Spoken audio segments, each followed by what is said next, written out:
EVO.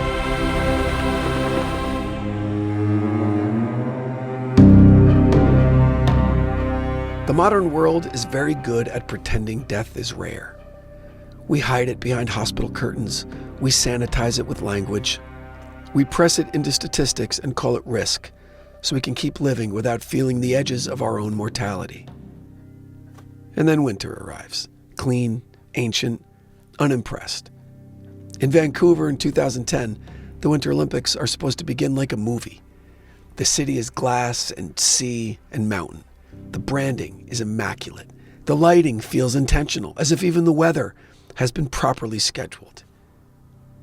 And maybe that's why what happens next feels like horror. Because horror is often the moment that perfection collapses. A young man, 21 years old, climbs onto a luge sled at the Whistler Sliding Center on the day of the opening ceremony. His name is Nodar Kumarishvili. He is not a global superstar. He's a person, a son, a body, a dream. He pushes off, and the track, engineered for speed, does what speed always does when it's worshipped.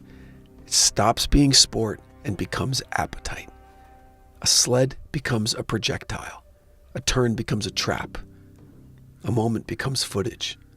And the world, our modern, distracted, comfortable world, watches winter take a life before the first medals are even possible. Tonight is about tragedy, yes, but it's also about something darker. What happens when an institution built for spectacle learns safety only after someone dies, proving that the danger was real? And in a later chapter, we're going to reach the point where the sled leaves the track and the Olympics loses its innocence on camera.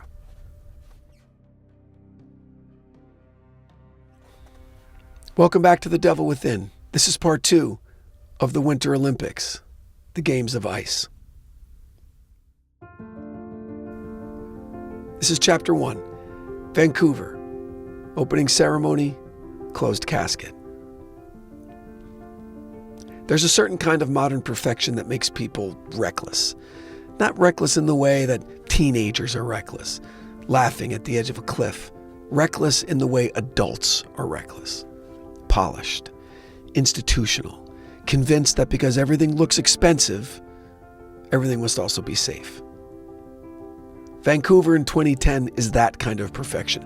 The city, again, glass, ocean, mountain, the branding, the camera angles. The world arrives believing it is about to witness the most sophisticated Winter Olympics ever staged. Even the cold feels curated. The snow is perfect.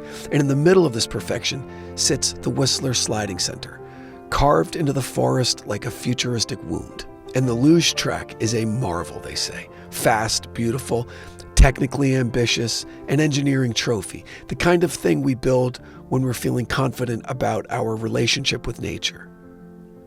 But winter's never been impressed by trophies. February 12th, 2010. It's the day of the opening ceremony of the Vancouver Games. They're supposed to begin with fireworks and music and the comforting illusion that the world is actually united. Instead, these Olympics begin with the oldest ritual that winter knows: sacrifice. His name is Nodar Kumarishvili, 21 years old, from Georgia of the former Soviet Republic. Not a global celebrity, but a young man with the kind of dream that makes you believe in sport again. The kind of athlete who trains without the guarantee of wealth, without a guarantee that the world will ever learn his name. He climbs onto the sled. This moment, this small, ordinary moment, is what makes the story almost unbearable, because it is just so normal. Because anyone who has ever chased anything has lived in moments like this. The quiet inhale, the mental checklist, the visualization, the belief that the body will perform as rehearsed and that the equipment will perform as necessary. Nodar pushes off. The track begins to swallow him. There are turns in luge that look like geometry and feel like God. The athlete isn't riding the track so much as being carried by it, guided by walls of ice, the sled skimming, the body tucked. speed escalating with terrifying smoothness. Luge is the sport that turns a human into a projectile. It is also the sport that reveals a hard truth.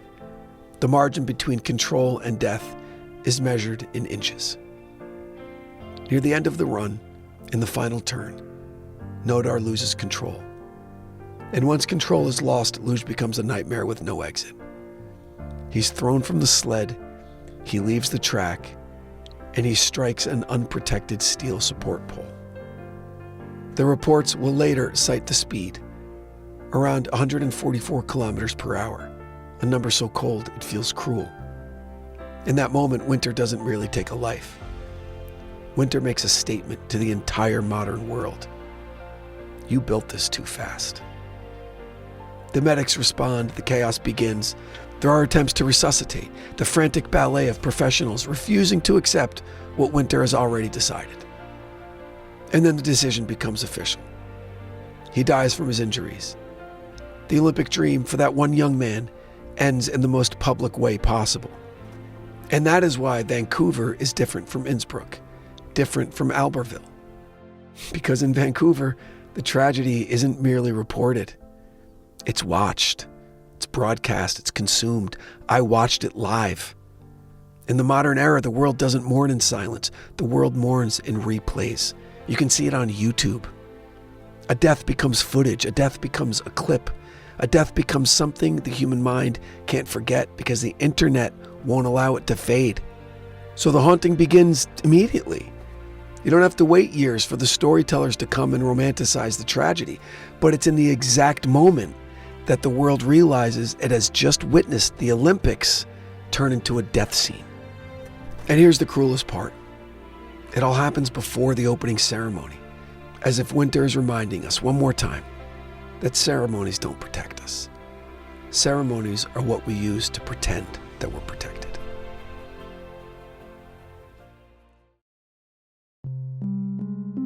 Chapter 2, The Fix That Proved the Sin. After tragedy, human beings do two things almost instinctively. First, we grieve. Second, we try to make the tragedy make sense. If we can make it make sense, we contain it. We could put it in a box labeled unfortunate. We can keep living. The Olympics, being an institution, grieves differently than a person does. It grieves in press releases. It grieves in lowered flags. It grieves in carefully worded statements.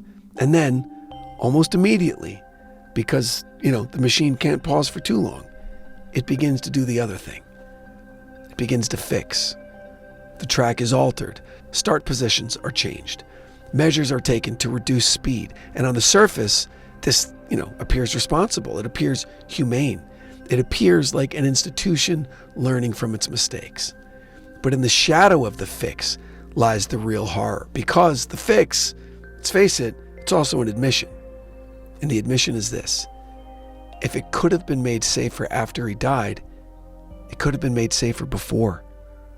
Now, this isn't a conspiracy. It's actually something colder. It's the banal evil of pride. It's the human tendency to pursue ambition until the body forces humility. In the modern world, we worship progress like it's a god. Faster is better. More intense is more impressive. Ambition is treated like morality. And in that worship, we forget the difference between achievement and recklessness. That luge track at Whistler, as beautiful as it was, became a kind of altar to speed. And speed, as always, demands payment. So when Nodar died, the institution did what institutions often do.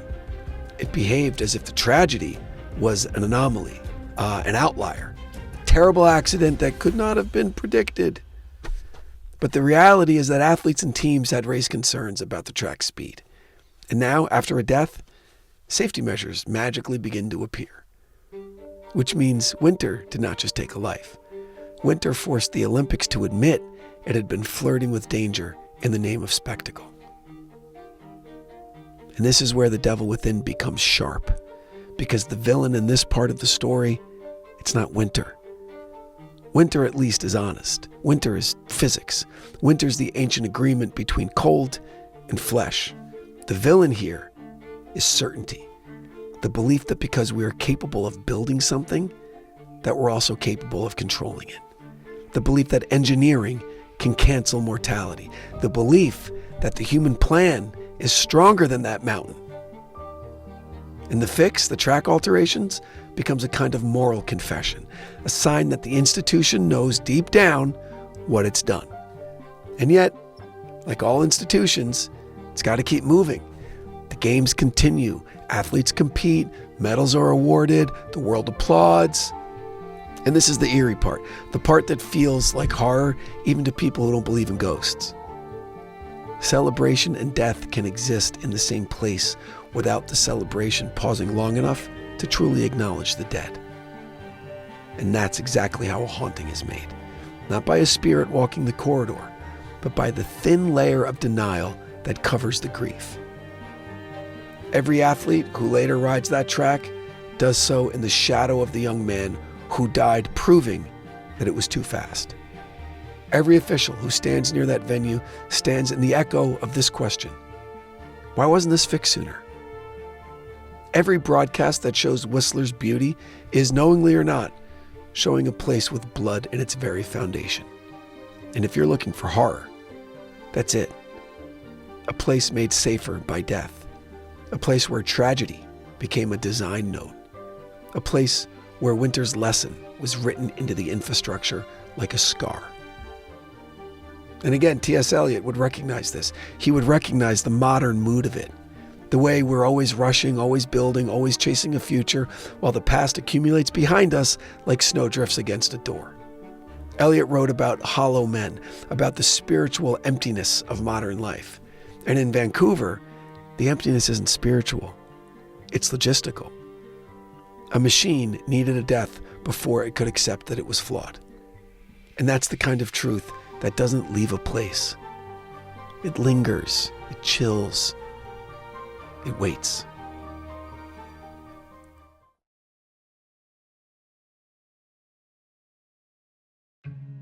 Chapter 3, Host Cities, the Haunted Geography of Winter. Winter Olympic host cities smile for the camera. They're supposed to, they have to. They're marketed like people, charming, charismatic, welcoming. They pose in aerial shots. They wear snow-like makeup. They pretend that they're eternal.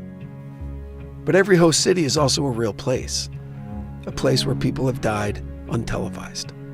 A place with its own ghosts long before the Olympic rings arrived. That's why the Olympics, particularly the Winter Olympics, lend themselves so naturally to horror. You can't build an arena in the Alps without building it on top of history. And history's never clean. Take the Alpine regions, Austria, France, Italy, Switzerland. These are the old lands, older than nations. They have seen war and famine and isolation. They've seen people disappear into storms and never return. They've seen villages buried in avalanches. They have seen desperate travelers freeze within sight of the lights that could have saved them. Modern audiences like to imagine mountain towns as cozy places with ski chalets and mulled wine. But mountain people have always known the truth. The Alps are beautiful, but the Alps are deadly. And the Alps don't care. So when the Olympics come and build monuments to defiance, tracks, slopes, villages, it's layering spectacle onto a geography that already contains dread. And then tragedy happens, because tragedy always happens where risk is invited. And the host city becomes something else entirely. A place with a split identity. One face smiling for tourists, one face remembering. And this is haunting in the most realistic sense. A haunting is simply the persistence of memory. Vancouver now has Whistler, and Whistler now has Nodar Kumaritashvili. Innsbruck had Ross Millen and Kay Skrzpecki before the world learned how to grieve on camera. Albertville now has a death that doesn't even sound Olympic, the collision between human and snowcat. And then there's the adjacency horror, the part that proves this isn't just history, because the Olympics doesn't only haunt the venues, it haunts the years before. The ambition begins long before a medal is even possible. In the lead up to this year's games, the Milan Cortina athletes train across Italy's mountain towns, ordinary hotels, ordinary roads, Ordinary mornings where someone laces up and believes in the future. And in 2025, reporting emerged of a Norwegian biathlon Olympic hopeful found dead during a training camp in Italy. No stadium, no anthem, no cameras, just the quiet ending of a life that was building toward a dream. If Vancouver was public tragedy, death as spectacle, Italy's private tragedy, death as silence. And silence is its own kind of haunting, because silence invites imagination. Silence invites doubt. Silence invites the mind to do what it always does with death, which is search for meaning. But sometimes there just is no meaning. Sometimes winter does what winter has always done. It takes. And that is where this series truly lives. Not in supernatural claims, not in manufactured creepypasta. It lives in the human condition, in our refusal to accept our fragility, and our need to build ceremonies to deny mortality, and our insistence that because we have technology, we have control. T.S. Eliot wrote that time is never truly past, that it folds back into the present, that we're haunted not by ghosts, but by our own patterns. And the Winter Olympics, across decades, reveal the same pattern. Human beings chase glory in winter. Winter collects payment, the world mourns briefly, and then the machine continues.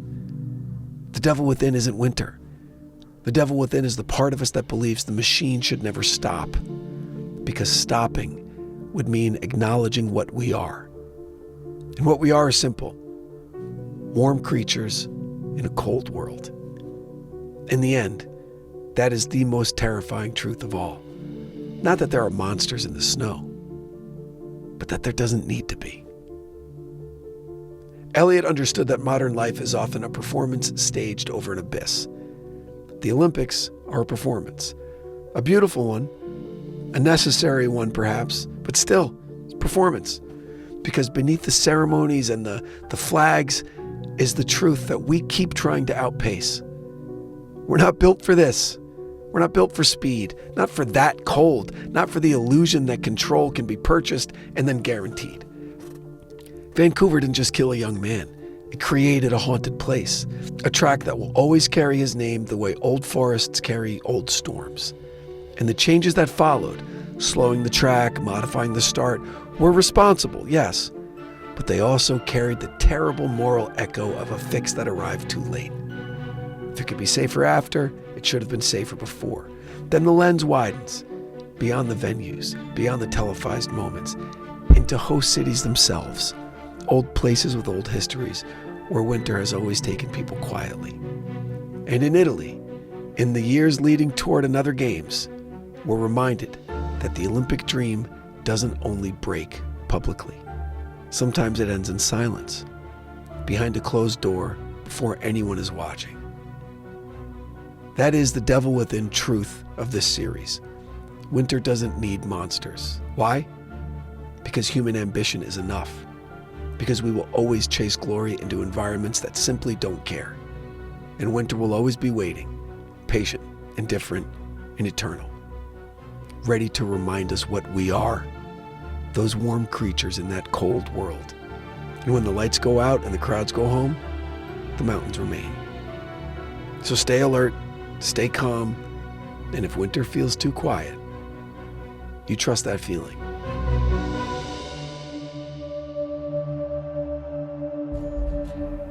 If this episode got under your skin, good. That means you're paying attention. Follow The Devil Within on Apple Podcasts and Spotify, and hit that notification button so you don't miss the next descent into the dark. And if you haven't yet, leave a 5-star rating and review. And it's not ego. It's how the algorithm decides whether we live or die. For clips, behind the scenes, and the next story before it drops, follow EVO Creative across all platforms: Instagram, TikTok, YouTube, at EVO Creative or at The Devil Within Pod. And then keep going, because the darkness doesn't end here. The Devil's Ledger, it's our weekly check-in. Headlines, creepiest thing we heard, movie suggestions, and then Criminal Mischief, updates, confessions, and the cases that won't stay buried. The Ides of April, history, power, and the kind of violence that echoes forward. And some lighter fare, Finding Me with Josh Wolf, Real life, real talk, and real humanity. And if you've got a story, send it. Especially now if it involves winter, and especially if it doesn't make much sense. Email me directly at info@evocreative.com. And until next time, stay inside and stay warm. Because winter doesn't care what we call it. It only cares what it can take from us. And don't forget to check the show notes for great deals from the great companies that still support long-form storytelling.